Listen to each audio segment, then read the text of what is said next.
화요일 새벽기도에 나오신 여러분 감사합니다. 하나님의 축복이 임하셔서 성령께서 함께하여 주셔서 말씀을 깊이 깨닫고 복된 삶 누리기를 주 이름으로 축원합니다. 하나님의 말씀 읽겠습니다. 오늘은 마태복음 1장 1절에서 17절까지 말씀인데 1절로 3절을 읽고 16, 17절을 읽겠습니다. 아브라함과 다윗의 자손 예수 그리스도의 계보라. 아브라함이 이삭을 낳고 이삭은 야곱을 낳고 야곱은 유다와 그 형제들을 낳고 유다는 다말에게서 베레스와 세라를 낳고 베레스는 헤손을 낳고 헤손은 람을 낳고 16절입니다. 야곱은 마리아의 남편 요셉을 낳았으니 마리아에게서 그리스도라 칭하는 예수가 나시니라. 그런즉 모든 대수가 아브라함부터 다윗까지 14대요 다윗부터 바벨론으로 사로잡혀갈 때까지 14대요 바벨론으로 사로잡혀간 후부터 그리스도까지 14대더라. 아멘. 기도하겠습니다. 우리를 사랑하신 아버지 하나님 감사합니다. 이 어려운 시대에도 저희를 지켜주시고 보호하여 주시고 인도하여 주시고 예수님의 사랑에서 말씀을 사모해서 이 새벽기도 말씀을 듣게 하시니 감사합니다. 성령께서 함께하여 주셔서 말씀을 성령으로 깨달아 성령으로 잘 전해서 아버지 뜻을 온전히 잘 전하게 하여 주옵소서. 우리 듣는 사람 한 사람 한 사람 성령으로 이 말씀을 온전히 하나님 뜻으로 온전히 깨달을 수 있도록 도와주옵소서. 정말로 이 복음이 얼마나 귀한가를 깊이 깨달을 수 있고 영혼으로 깊이 깨달아서 살아 역사하는 말씀으로 경험되도록 도우시고 역사하여 주옵소서. 예수님 이름으로 기도드리옵나이다. 아멘. 오늘 주신 말씀은 예수님은 누구신가 하는 것입니다. 족보를 통해서 예수님의 족보를 통해서 예수 그리스도는 누구이신가를 알려주는 메시지가 오늘의 말씀입니다. 먼저 왜 족보가 필요한가? 마태복음은 유대인들을 대상으로 기록을 했는데 그 유대인들은 구약에 계속적으로 메시아가 오신다 메시아가 오신다 하고 할 때 그 메시아를 기다렸습니다. 다윗의 혈통을 통해서 오시는 메시아, 그 메시아 오기를 계속적으로 기다려왔는데 이 족보를 통해서 바로 이 메시아가 약속을 따라서 약속하신 대로 메시아로 오셨다는 것을 확정해 주시기 위해서 이 족보가 기술되었습니다. 마태복음 시작을 보면은 그 누가 누구를 낳고 이렇게 계속 나옵니다. 그 예수님의 혈통을 기록한 이 족보가 유대인들에게는 전혀 어색하지 않고 그렇구나 하고 쉽게 이해될 수 있는 건데 우리들은 유대인의 그 유대의 문화나 역사나 이런 걸 잘 모르기 때문에 낯설고 좀 지루하게 느껴질 수도 있습니다. 그러나 이 족보는 예수님이 누구인가를 알고자 할 때에 반드시 알아야 될 메시지입니다. 그 마태복음이 그 복음의 시작이고 복음은 예수 그리스도를 말하죠. 그 예수 그리스도를 알아야 복음을 알 수 있는 것이 되죠. 그런데 예수님이 누구인가를 깨닫기 위해서는 이 복음을 깨달아야 되는데 예수님이 누구인가를 알기 위해서는 바로 이 족보에 대해서 이해가 되어야 된다라는 얘기입니다. 유대인들에게는 이렇게 이 족보가 쉽게 이해됐고 그래서 유대인들에게는 이것이 대단히 효과적이었다고 볼 수 있습니다. 마태 1장 1절에서 아브라함과 다윗의 자손 예수 그리스도의 계보라 라고 나오고 있는데 구약은 히브리어로 쓰였고 신약은 헬라어로 쓰여 있습니다. 그런데 이 마태복음은 유대인들을 대상으로 쓰여졌기 때문에 원래 히브리어로 쓰여져 있습니다. 히브리어에서 이 계보, 그 족보라고 되어 있는 계보, 족보를 얘기하는데 게네시스, 이것은 탄생, 기원, 시작을 의미하고 바로 예수 그리스도의 시작, 예수 그리스도의 기원, 예수 그리스도의 족보, 계보를 말하고 있습니다. 이것은 대단히 그래서 중요하죠. 그 예수 그리스도의 족보는 구약과 신약을 연결시켜주는, 그래서 아주 이 구약의 한 얘기가 신약으로 연결되는 그런 역할을 한다고 볼 수 있고 또 구약과 신약을 총망라하는 구속사의 하나의 축도라고 요약이라고 볼 수 있고, 성경 전체를 구속사적으로 해석하는 새로운 지평을 열어주게 됩니다. 그래서 이 족보는 지금까지 역사를 요약하는 것이고, 동시에 새로운 시대가 출발된다는 것을 알려주는 것입니다. 그래서 족보가 나오면은 새로운 시대로 바뀌어지는 터닝 포인트가 되는구나 라고 생각할 수 있습니다. 예를 들어서 노아의 홍수 직후에도 이 족보가 나오고, 아브라함을 통해 새로운 시대가 시작될 때에도 족보가 나옵니다. 그래서 12장에 아브라함 얘기가 나오는데 11장 27절 이후에 데라의 족보, 아브라함의 데라의 족보가 나오게 되죠. 이 족보가 나오는 시점마다 역사적으로 중요한 사건들이 일어나게 되죠. 그 족보의 마지막에 등장하는 사람은 지금까지와는 다른 전혀 새로운 그런 시대를 열어가는 분이다라는 것을 보여주고 있습니다. 이런 방식으로 구약이 계속적으로 기록되어 왔기 때문에 유대인들은 이 족보를 보면서 과거의 역사를 되새기고, 또 이 족보를 보면서 미래의 역사가 새롭게 이렇게 시작되겠구나 라고 바라보게 됩니다. 그래서 마태복음 1장에서 족보를 얘기하는 것은 유대인들에게는 대단히 이렇게 새로운 중요한 일이 시작되는구나 라는 것을 알려주는 신호입니다. 족보가 역사적인 정당성, 역사적인 정통성을 알려주는 것이죠. 왜 이 족보가 중요하냐 하면은 예수님은 역사적 정통성을 가지고 증명할 수 있는 객관적 사실을 가지고 그 약속을 따라서 이 세상에 오셨다. 그래서 예수님은 누구의 후손이고 어떤 역사의 줄기를 따라서 오셨고 어떤 목적을 가지고 오신 분이라는 것을 증명해 줄 수 있는 것이기 때문에 이 족보라는 것이 중요합니다. 그런데 오늘 이 본문 말씀을 보면은 예수님의 족보를 세 부분으로 나누고 있습니다. 아브라함부터 다윗까지 14대, 다윗부터 바벨론 포로로 잡혀갈 때까지 14대, 바벨론으로 사로잡혀간 후에 그리스도까지, 예수님까지가 14대, 이렇게 해서 그 세 부분으로 나누어져 있습니다. 이렇게 이것을 그런데 자세히 조사해 보면은 사실은 14대, 14대, 14대 이렇게 세수로 나누었지만 14대만이 아니고 사실 훨씬 더 많습니다. 예를 들어서 애굽에서 430년 동안 종살이를 했는 기간 동안에 족보에는 4대밖에 나오지 않습니다. 헤스람, 람, 아미나답, 나손 불과 4대만 기록되어 있습니다. 그런가 하면 출애굽에서 다윗 역사가 등장할 때까지 396년 긴 세월 동안에도 4대만 나옵니다.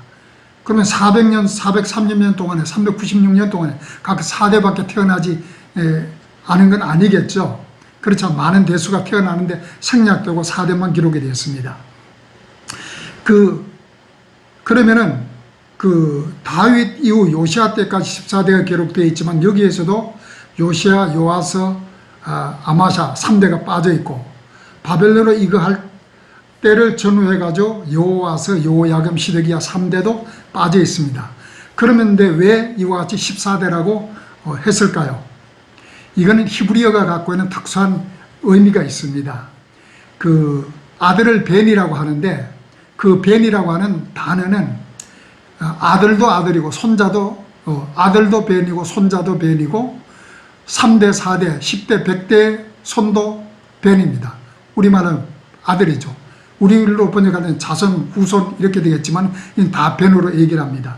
그래서 예를 들어서 10대를 아들이라고 그러면 2대부터 9대까지 빠져버리는 거죠. 그래서 이와 같이 축소될 수도 있고 생략할 수도 있고, 이것이 이스라엘이 문화가 갖고 있는 독특한 성격입니다. 그런데 이 14대라고 하는 숫자를 이렇게 구태여 이렇게 한 이유는 그게 아주 중요한 의미를 담고 있기 때문입니다. 유대인들만이 갖고 있는 14라고 하는 숫자가 특별한 의미를 가지고 있습니다. 유대인 히브리어의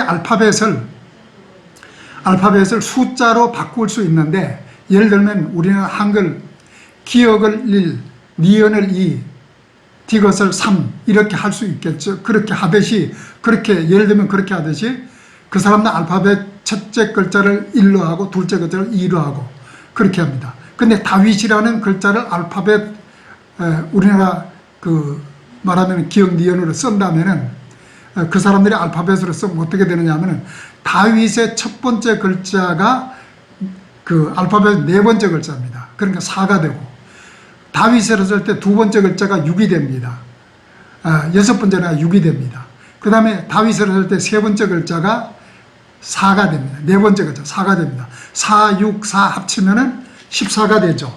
그래서 14라는 건 뭘 의미하냐? 다윗을 의미하는 겁니다. 그래서 다윗의 혈통을 통해서 역사적으로 약속을 따라서 이렇게 예수님이 메시아가 오셨다라는 것을 얘기하기 위해서 이와 같이 14대 14대라고 얘기하고 있습니다. 이 약속은 하나님 구약에 있어 계속 수많은 약속들이 있는데 그 중에서도 아브라함과 한 약속, 다윗과 한 약속이 중요하죠. 그 중에서도 다윗과 한 약속을 더 중요시 여기고 있습니다. 아브라함 중요하죠. 하지만은 그 아브라함이 하나님이 먼저 약속을 하셨고 시조고 출발점이긴 하지만은 나라 국가라고 하는 공동체가 만들어진 것은 다윗을 통해서 만들어졌습니다. 그래서 유대인들은 다윗 왕을 존경하고 다윗 왕을 심벌로 여기고 국가의 리더로 전통적 리더로 여기고 그렇게 여기고 있습니다.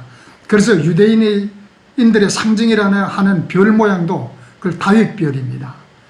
구약의 예언서를 보면은 장차의 메시아는 이새의 줄기, 이새의 뿌리에서 온다고 이새 다윗의 아버지죠. 다윗의 후손에서 메시아가 온다라는 것을 이것이 가장 많이 나오고 있고 구약의 세 시대를 나누어도 이 모든 것이 다윗을 가리키는 것이고 다윗의 아들이 예수 그리스도시다. 이 벤이라는 단어가 그렇게 되는 거죠. 그래서 그것은 새로운 시대가 도래했다라는 걸 의미합니다. 예수님이 다윗을 통해서 오셨다는 것은 지금까지와는 완전히 다른 새로운 역사가 시작된다는 것을 알리는 그 주인공이 바로 예수 그리스도라고 말씀하고 있습니다. 우리는 이것을 설명을 들어서 이해가 되지만은 그들은 그 문화 역사를 통해 가지고 마태복음 1장 1절 읽으면서 바로 그냥 생각이 나고 떠오르게 되고 유대 족보가 쭉 생각나고 그렇게 되는구나 하고 금방 알아들을 수 있고 이해될 수 있는 것이었습니다. 그런데 그 족보를 보면 창세기 5장에 나오는 족보를 보면 아담부터 시작을 하는데 좀 특색이 있죠. 누구가 아들을 낳고 몇 세를 살다가 죽었더라. 이 세 가지가 나오는데 마지막은 항상 죽음입니다. 마지막엔 항상 죽었다고 나옵니다. 이것은 창세기 2장 17절에 먹는 날에는 반드시 죽으리라 했는데 아담이 먹어버렸죠. 그러니까 아담이 죄인이 됐고 그러니까 아담 안에서 태어나는 모든 사람은 죄인이다라는 얘기입니다. 그래서 이 족보에서 이 아담을 통해 가지고 아담 안에 태어난 모든 인간이 죄인이고 그 죽음으로 끝나는 것이죠. 그런데 그래서 아브라함이 이삭을 낳고 이삭이 야곱을 낳고 여기에서 이제 그 마태복음에 와서는 완전히 바꿔지죠. 그 죽음이라는 단어가 나오지 않습니다. 마태복음에 죽음이라는 단어가 없습니다. 아브라함이 이삭을 낳고 이삭이 야곱을 낳고 이렇게 쭉 이어져 생명이 재생산되는 것이죠. 그리고 예수 그리스도 안에서 죽음은 하나의 과정으로 끝나고 사망에서 생명으로 옮겨져서 영원한 생명으로 옮겨진 것이죠. 예수 그리스도 통해서 새로운 메시지로 이렇게 전해지는 것입니다. 생명으로 예수 그리스도 안에서 새로운 생명으로 영원한 생명으로 태어나게 되는 것이죠. 그 예언의 핵심 인물이 둘이라 그랬죠. 아브라함과 다윗이라고 했습니다.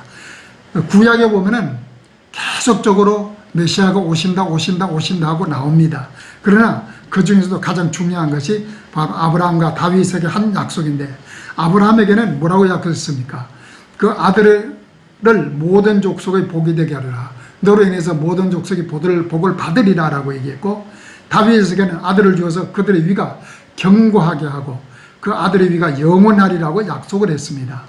그러면은 아브라함의 아들이 이삭이고 다윗의 아들이 솔로몬인데 그럼 이삭이나 야곱을 통해 가지고 이 모든 족속이 복을 받게 되고 또 왕위가 영원하게 됐느냐? 아니죠. 그건 아니죠. 그 후손만으로 오신 예수 그리스도를 통해서 이것이 이루어지게 되죠. 이 약속들이 아브라함에게 한 2000년 전에 한 약속, 그것이 2000년 후에 이루어지게 되는 거죠. 2000년 후에 그것이 그대로 이루어졌습니다. 아브라함의 아들, 다윗의 아들이라고 할 때는 솔로몬이 아들일 수도 있고 또 솔로몬의 아들이 아들일 수도 있고, 그런데 몇 대 후손이 아들일 수도 있습니다. 벤이라는 단어가 갖고 있는 뜻이 그런 뜻을 가지고 있죠. 그래서 예수님이 아브라함의 아들, 다윗의 아들, 이렇게 우리식으로 하면 아브라함의 자손, 다윗의 자손이죠. 그래서 하나님은 아브라함을 통해서 태어난 누군가를 통해서, 다윗을 통해서 태어난 누군가를 통해서 이 약속이 이루어진다, 그 약속대로 성취된다 라고 하는 것이 이 족보가 설명하고 있는 것입니다. 아브라함에 대한 걸 조금 더 보면요, 아브라함 창세기 12장 1, 2, 3절인데 3절에서 모든 족속이 너로 말미암아 복을 얻을 것이라 라고 했습니다. 모든 족속이 했습니다. 유대인만이 아니고 온 인류가, 모든 족속이 너로 말미암아서, 여기에 너로 말미암은 것은 너희 자손 예수 그리스도를 말하는 것이죠.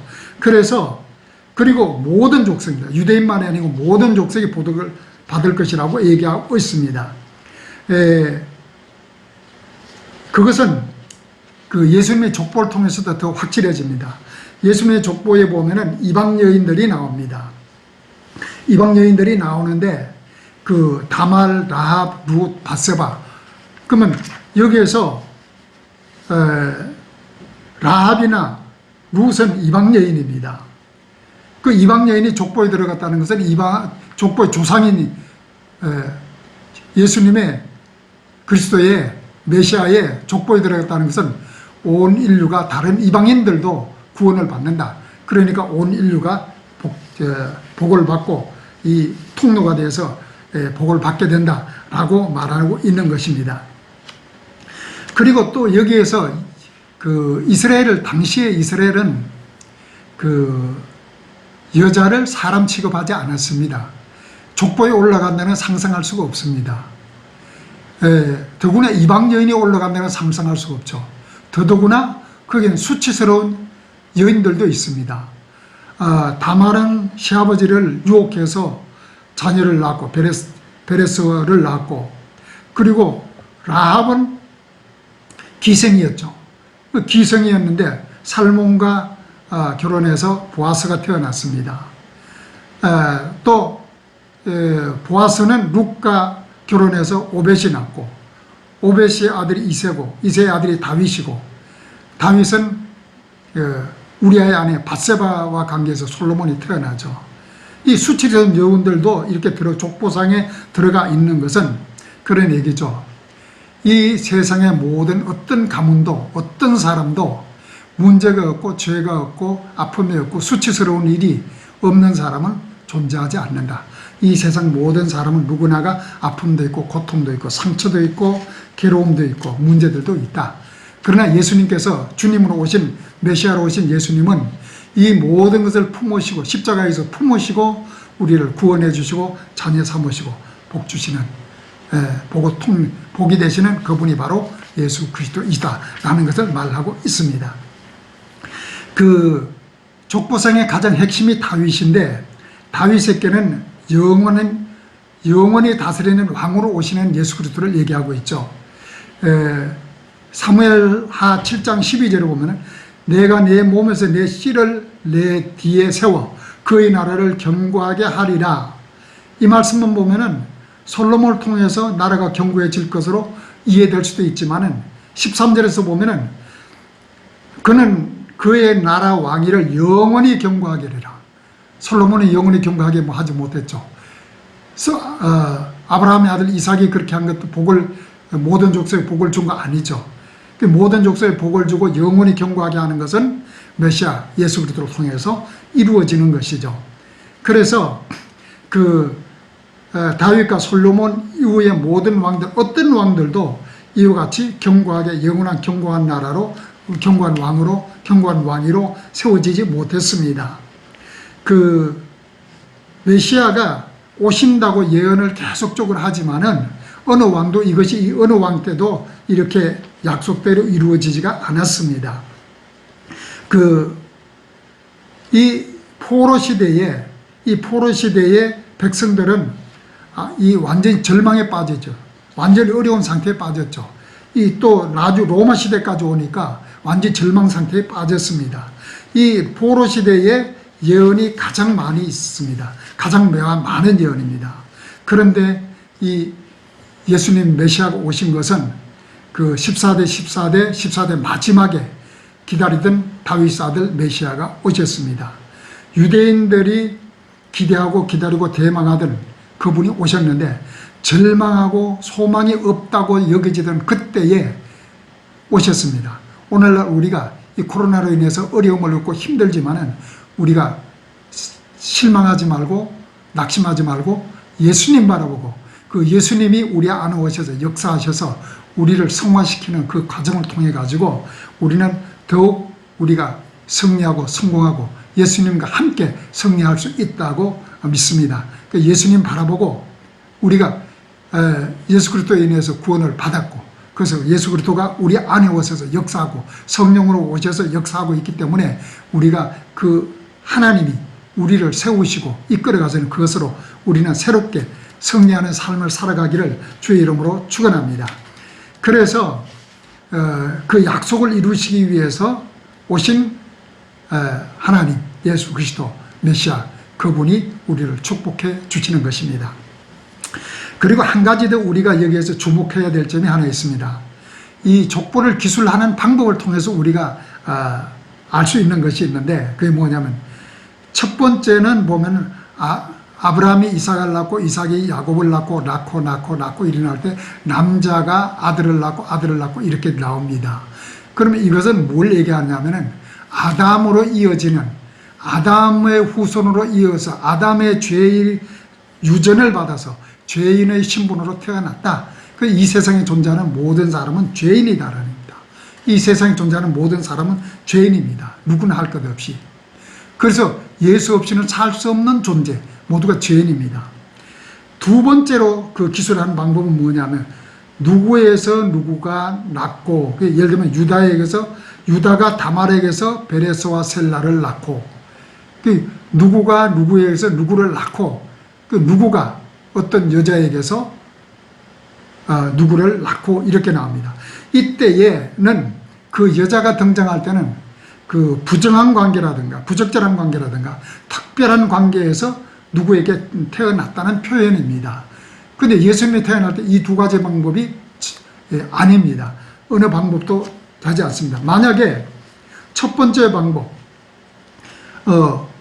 때로 한다면 요셉에서 예수님이 태어나고 이렇게 나와야 됩니다. 그렇게 되면 예수님이 요셉에서 태어나서 아담과 연결된 죄인으로 태어납니다. 그러나 예수님은 아니시죠. 그러니까 그렇게 표현이 안 됐습니다. 두 번째 방법을 하면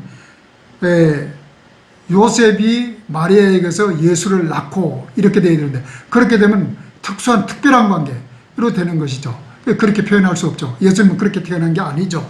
이것은 뭐라고 했습니까? 마리아에게서 예수님이 태어나시니라. 마리아에게서 예수님이 나셨다고 얘기하고 있습니다. 이것은 무엇을 얘기하느냐? 동정녀 마리아에게서 성령으로 잉태되셨다. 그리고 죄가 없으신 분으로 태어나셨다. 아담 안에서 죄인의 한 사람으로 태어난 것이 아니고 죄가 없는 새로운 인류가 시작되는 새로운 세상이 시작되는 독생하신 하나님의 아들로 이 세상에 오셨다.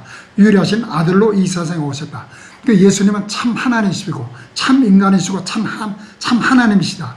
아브라함이라는 조상, 다윗이라는 조상을 갖고 있고 다말이나 룻이나 라합이나 우리아와 같은 우리아의 아내 바세바를 조상으로 뒀지만은 그 이방인의 구세주이기도 합니다. 그러나 이분은 이 모든 아픔과 고통을 품을 수 있는 죄인들을 살리고 죄인들을 구원하고 죄인을 불러서 의롭다 하시고 영광으로 하나님의 영광을 받게 영화롭게 하시고 이렇게 죄인을 살리고 이방인도 구원하시고 이 모든 사람을 품을 수 있는 메시아로 오신 분이 바로 예수 그리스도이시다. 그래서 예수님이 누구냐? 예수님은 바로 죄인을 구원하러 오신 분이요 모든 인류를 죄인된 인간, 상처와 아픔과 고통을 가지고 있는 모든 인류를 구원하시기 위해서 품어주시고 아껴주시고 살려주시기 위해서 오신 분이 바로 예수 그리스도이시다. 그 예수님이 누구신가를 이렇게 확실하게 말씀해 주고 있는 것입니다. 이 족보를 통해 가지고 예수 누군가를 이렇게 알 수 있죠.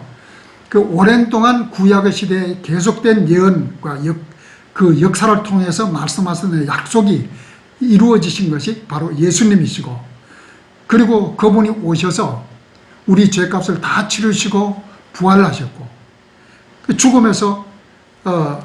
죽음에서 살아나셔서 지금도 살아계시고 그리고 다시 오실 예수님 그분은 다시 오십니다. 그래서 그분은 우리의 주가 되시고 구원의 주가 되시고 우리의 왕이 되시고 우리 제일 주님이 되신 분입니다. 그래서 우리가 그 주님을 예수 그리스도를 메시아를 더 깊이 알고 사랑하고 또 그분 안에 거하면서 그분과 동행하면서 우리가 축복된 삶을 누리게 되기를 주의 이름으로 축원합니다. 아멘.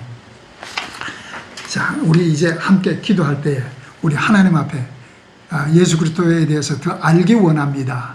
예수 그리스도를 더 알기 원하고 예수님 오셔서 저희들을 살리기 위해서 약속을 따라 오셔서 우리를 살리기 위해 십자가 피 흘려 죽으시고 부활하시고 그리고 지금도 살아계시고 다시 오실 예수님 그분을 바라보면서 예수님 어서 오시옵소서 우리 예수님을 대망하고 예수님 바라보고 주님과 동행하며 살겠습니다 라고 우리 결단하는 기도를 하시고 또 이 어려운 시대 코로나를 빨리 종식시켜 주셔서 예배가 회복되고 신앙생활이 회복되고 선교활동이 회복되고 경제활동이 회복되고 교육이 정상화되고 사회활동과 문화활동이 회복되고 모든 삶이 정상적으로 회복되어서 우리 사람들 만나 복음을 전하고 예수 그리스도를 증거할 수 있는 그 시대가 그 사회가 빨리 오도록 우리 위해서 함께 주여 한번 부르고 기도하겠습니다. 주여! 하늘에 계신 우리 하나님 아버지 감사합니다. 약속을 따라서 예수 그리스도를 보내주심을 감사합니다. 그 예수 그리스도가 하나님의 약속하시고 오신다 그분이 그 약속의 말씀을 따라서 오신 예수 그리스도 그분을 통해서 우리가 구원을 받았습니다. 예수님께서 십자가 피 흘려 죽으면서 우리의 죄를 용서해 주셨고 우리의 아픔과 고통과 모든 괴로움들을 십자가에서 품어주셨습니다. 저희 새롭게 살게 해주셨습니다. 저희들을 자녀 삼아주시고 아버지 하나님이여 저희들을 하나님의 백성으로 삼아주셔서 살 길을 열어주신 그래서 사망에서 생명으로 옮겨주신 하나님 아버지 감사합니다. 예수님이 다시 오시기를 소망하고 예수님 바라보고 살기를 원합니다. 우리 삶 속에서 우리가 항상 우리 안에 오신 예수님이 우리 안에서 역사하고 계신 성령의 역사가 우리를 고치시고 새롭게 하시고 인도하신 줄 믿사오니 축복하여 주옵소서. 우리 예수님 바라보고 살겠습니다. 예수 그리스도로 살겠습니다. 예수 이름으로 살겠습니다. 예수 전하며 살겠습니다. 예수님 사랑합니다. 예수 이름을 찬양합니다. 예수 이름을 높입니다. 아버지께 영광을 돌립니다. 아버지 하나님 또 이 시간 간절히 원합니다. 이제 예수 전하기를 소원하는데 만나기를 원합니다. 사람들 자유롭게 만나서 복음 전하기를 소원합니다. 아버지 도와주옵소서. 아버지 코로나 사태가 빨리 종식되어서 모든 인류가 하나님께로 돌아오고 코로나 사태가 종식되어서 예배가 정상화되고 선교가 예배 신앙생활이 회복되고 선교활동이 회복되고 경제활동이 회복되고 교육이 정상화되고 사회활동과 문화활동이 정상화되고 모든 인류의 삶이 정상으로 들어와서 복음을 전하며 아버지께 영광 돌리며 살아갈 수 있는 저희들 되도록 도우시고 역사하여 주옵소서. 저희들 주님과 동행하는 삶을 살아서 저희가 성화되어 가면서 복음을 전하길 원하오니 축복하여 주옵소서. 감사하며 예수님의 이름으로 기도드리옵나이다. 아멘.